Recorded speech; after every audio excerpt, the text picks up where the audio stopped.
Content warning, if you can't tell by the picture of this scantily clad lovely lady, this is going to be an not safe for work vlog.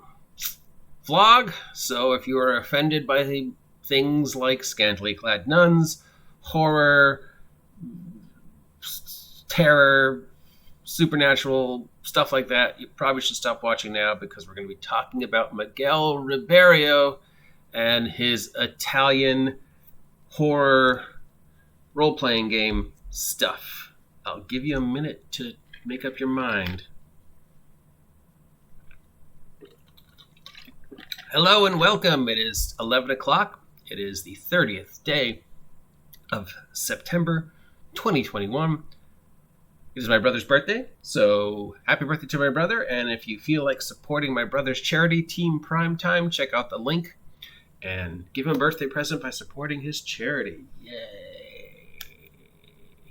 It is very rarely that I do reviews, as you know. 1, I'm not very good at them because I'm way too opinionated.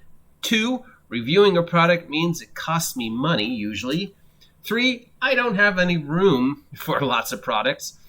And 4, if somebody wants to send me a review product, I'd prefer a hardback because getting a PDF means that I'm probably going to keep putting it off or never review it because I don't really like looking through PDFs, especially if I'm doing a review. And so I would prefer you send me a hardback if you have one. But now, because of the economy the way it is, I would rather you not send me them because that's expensive. And I know that that's money that could be spent elsewhere on more important things than sending me a free copy of your game. And we don't know for sure whether my review is going to earn you enough revenue to make it worth your while to send me a hard copy. So send me a PDF if you want me to review it. But understand, again, A, I'm not very good at reviews. And B, I'm not very good at reviews. So I was very surprised when I was reached out to by an individual named Miguel Ribeiro, who asked me if I wanted to take a look at his products that he has made for Postmortem Studio. If you're not familiar with Postmortem Studio is Grim Jim's production company. Our boy Grim Jim and all the stuff he does, and he's done a lot of stuff, is done through his production company for Grim Jim. So I said to Miguel, sure, I'll take a look, but I don't want you to spend any money. So if you have PDFs, great. And he was kind enough to send me a bunch of PDFs. I mean, like, a bunch of PDFs, like way more than I expected. He sent me a copy of St. Cloud, one of the products he's working on. He sent me an entire role-playing game. He sent me his trilogy, Galileo Orpheum, Galileo Sisters, and Galileo Memorial. And he sent me his other book, Postcards from Avalon. So thank you very much, Miguel. So the first thing he mentions is these are all part of the Postmortem Giallo Scenarios. I didn't know what that meant. I thought Postmortem Giallo was a role-playing game like GURPS or something. But no, Galileo is a film style. Giallo. Galileo films.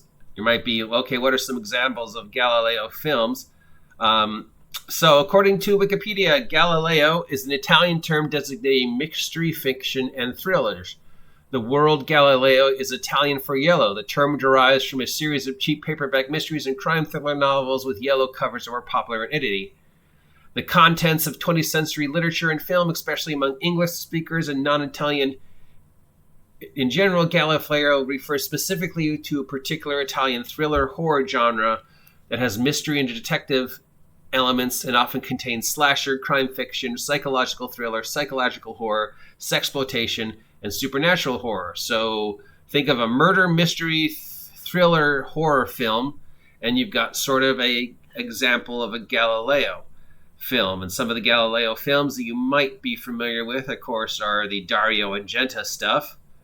Girl Who Knew Too Much, Blood and Black Lace, The Monster of London City, Libido, A is for Assassin, Dial M for Murder, The Quiet Place in the Country, Run Psycho Run, The Doll of Satan, The House That Screamed, Death Knocks Twice, Macabre, Paranoia, Oasis of Fear, The Case of the Scorpion's Tail, all these films that came out in the 1960s and 1970s from the Italian European film. A lot of the Bad Girls on the Run films, a lot of Bad Nun films, a lot of slasher Dario Argento type horror films, a lot of, pulpy detective novels. More modern examples might be Dick Tracy could be considered a Galileo film. Miller's Crossy could be considered a Galileo film. White Heat could be considered a Galileo film. To Live and Die in LA could be considered a Galileo film. Basically gumshoe type stuff, but with also horror. So detective razor blades and maybe, a monster. So he sent me several adventures. He sent free Ophium Lofts. Thank you again, Miguel Ribeiro, for reaching out to me. There is a link to Postmortem Studios down below if you want to pick any of these up. He sent me the Sisters of Seven Sins. He sent me the Memorial. And then he sent me Welcome to St. Cloud and Postcards from Alviad, as well as a copy of Punk the Role-Playing Game. Punk the Role-Playing Game is one of the games that he uses for the stats. These are all statless adventures. They could be placed in any setting that has, that type of feel to it, that sort of older pre-film code pulp detective, pulp horror, detective and razor blades style of, nuns on the runs. It could be used in a horror game, a mystery game. It would fit really good in Tales from the Loops. But the stats he used are for the Punk the Role-Playing Game and a role-playing game called Actual Fucking Monsters. Actual Fucking Monsters is a role-playing game that also from Postmortem Studios and Grim Jim that sort of takes on the whole Vampire the Masquerade idea, but you really are monsters. So, you're not just a mopey, emo vampire. You're a real vampire who wants to kill and consume, or a real werewolf or a real monster. And you're playing as real monsters with the understanding that by the end of the game, you're going to get killed by the final girl or whatever. So I asked Miguel for some 2-minute elevator pitch for his 3 things for the scenarios. So first is Ophium Lofts. This is the most Galileo-ish of the 3 Postmortem Galileo scenarios. And remember, again, Postmortem Galileo means it's a Galileo-themed scenario being produced by Postmortem Studios. Ophium Lofts can be played as a straight, sponsored Italian thriller or for a more tense psychological horror atmosphere using the Roman Polanski's apartment trilogy, Repulsion, Rosemary's Baby, and The Tenant as inspiration. If you would rather go for a supernatural approach, don't worry. One of the main influences is also Dario Argento's Inferno trilogy. This adventure takes place in an old, decaying apartment building inhabited by a full cast of strange characters and includes stats for actual fucking monsters, but can be easily adapted to any system. So a horror adventure set in an apartment, that would kind of be, there's a show on TV right now with Steve Martin in it and Martin Short called Only Murderers Live Here, where the whole story is taking place in an apartment complex. Or Quarantine, or The Raid, which were also films that take place entirely in an apartment complex. So imagine an apartment complex, you can't really leave it. The entire campaign or adventure takes place in the apartment complex, and there is a supernatural mystery going on that you have to solve, either as a tenant in the apartment complex, perhaps you're somebody hired by the apartment owners to either investigate or cover up what's going on, perhaps you're just a concerned citizen, perhaps you're somebody from the Vatican or the police who is investigating these scenarios, and you either want to hinder it or help it. The second one is the one we have the inappropriate picture for in front of us. This is the Sisters of the Seven Sins. This is set in a post-revolutionary Lisbon in the 1970s. It is a mature horror scenario. It was centered on a Portuguese Catholic convent where an unusual order is performing drug-fueled sex rituals to obtain dark favors. That can't go wrong. Players take on the roles of nuns, Vatican authorities sent to investigate reports of demonological manifestation, tabloid reporters exploring the story behind the atypical Catholic sisterhood, or even criminals working on a devious plan to restore a sinister painting to the covenant where it belongs. So this is bad girl, nun on the run, horror, 1970s sexploitation, girls in trouble type film, pre-code Italian horror, putting nuns and other supposedly innocent and harmless female individuals in positions of horror was a common thing. It's interesting to note that a lot of these films out of that time period that were female focused did not place the female in the powerless victim. Females were very empowered in these. They were often placed in where they were the main characters, the only characters. They were the main heroes. They were the main villains. They were both the protagonist and the antagonist. We would have a film with a bunch of evil nuns, and then, of course, one or two good nuns working against them. Of course, there would be unnecessary scenes where, for some reason, some or all of the clothes were lost. Again, a lot of these films were pre-code, showing sexual suggestiveness.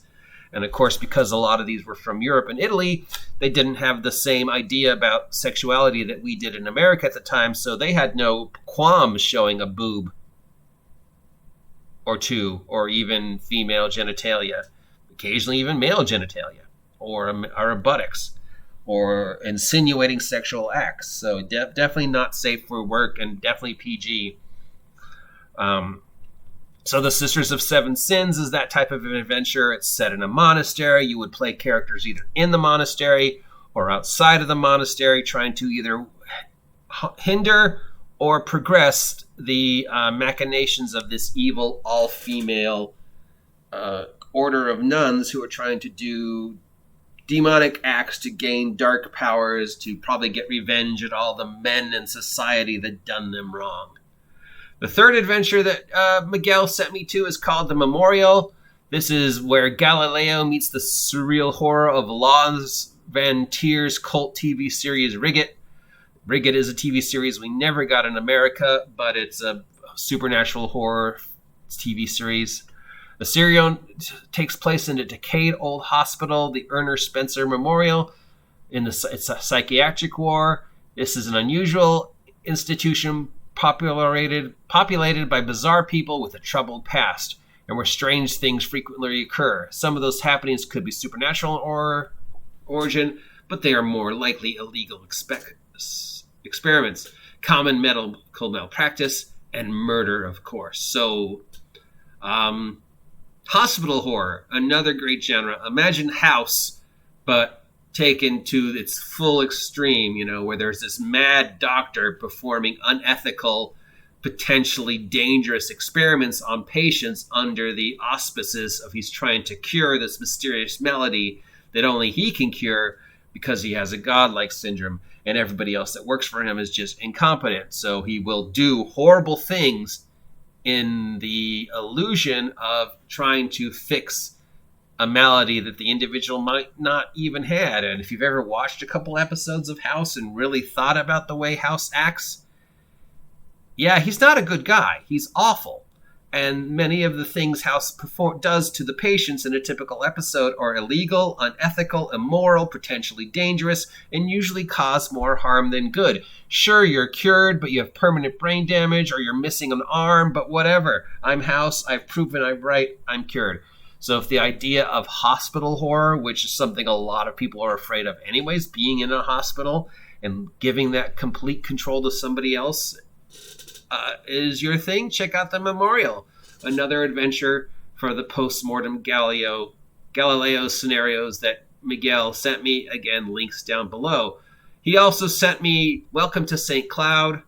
Welcome to St. Cloud is a campaign setting that he created, sort of a Twin Peaks type campaign setting. It's got very interesting NPCs to encounter with. It's got very much, weird settings, mysterious town, middle of nowhere, lots of trees, lots of fog, lots of history, lots of abandoned buildings, lots of unique, original, freaky characters, lots of strange stuff going on.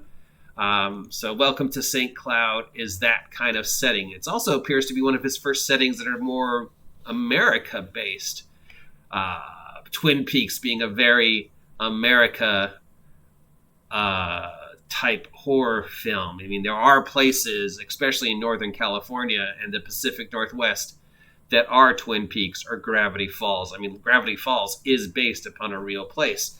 And Welcome to St. Cloud, Twin Peaks is based upon a real place in the Pacific Northwest. And just that whole oppressive trees, oppressive fog, small town, trapped in a different decade, lots of weird, quirky individuals. And if you've never been to the Pacific Northwest or parts of Oregon, yeah, there's a lot of quirky individuals up there. So Welcome to St. Cloud is a setting that he has created.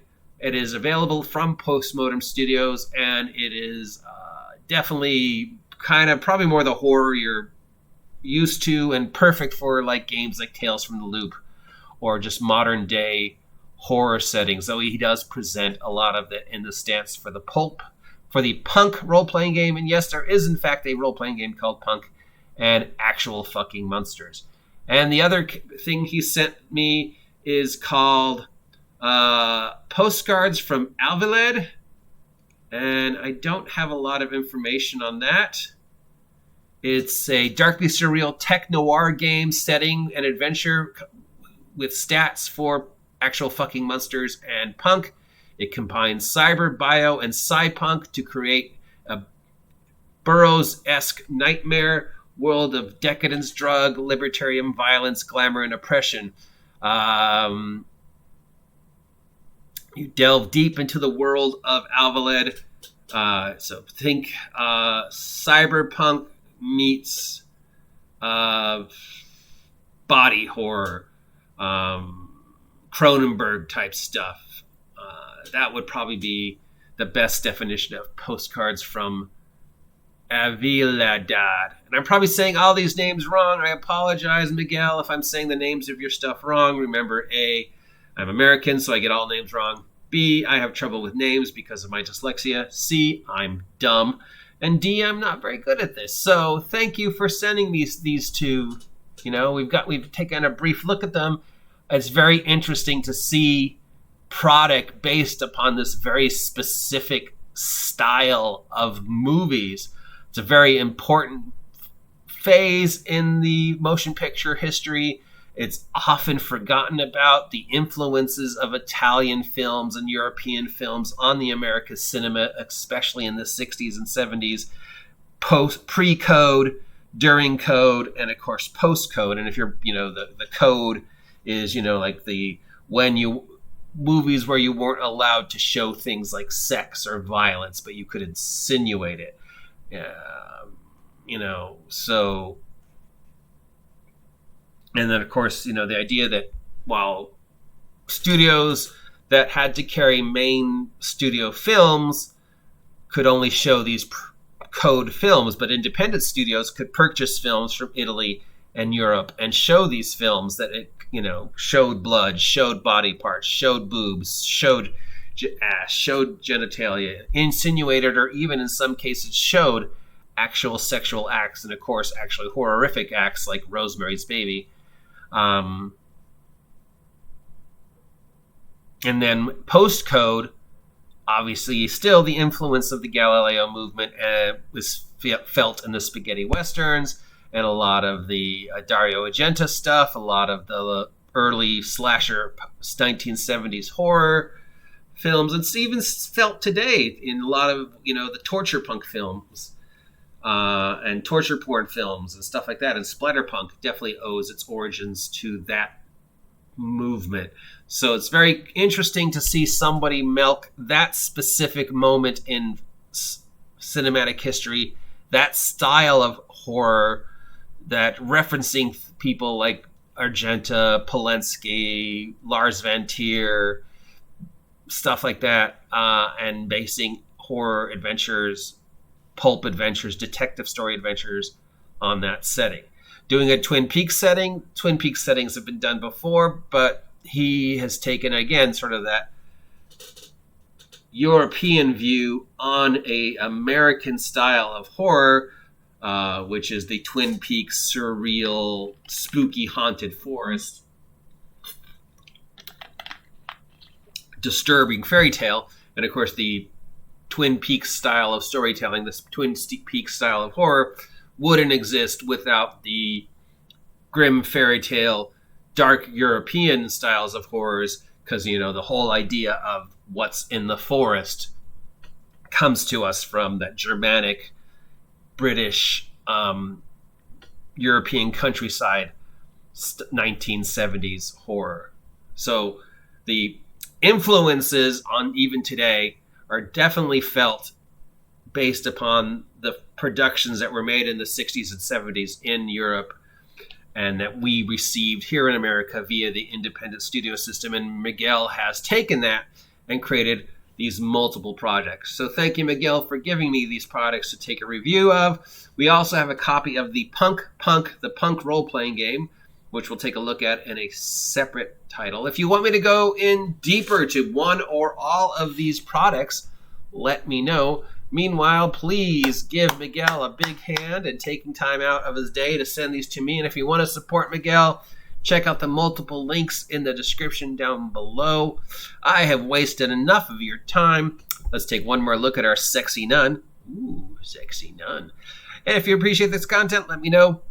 If you don't appreciate this content, let me know. If you want to see more of Miguel's stuff, let me know. If you never want to hear me talk about Miguel ever again, let me know. If you have something you want me to review, feel free to send me a PDF, but understand I ain't good at this. Don't spend money to send me stuff because money is too tight right now, especially with the holidays coming up. I have been your guide to all the tabletop role-playing game news, weather, and sports, the OGGM. Subscribe to my vlog, and I will talk to you later. Detective and Razorblade Punk.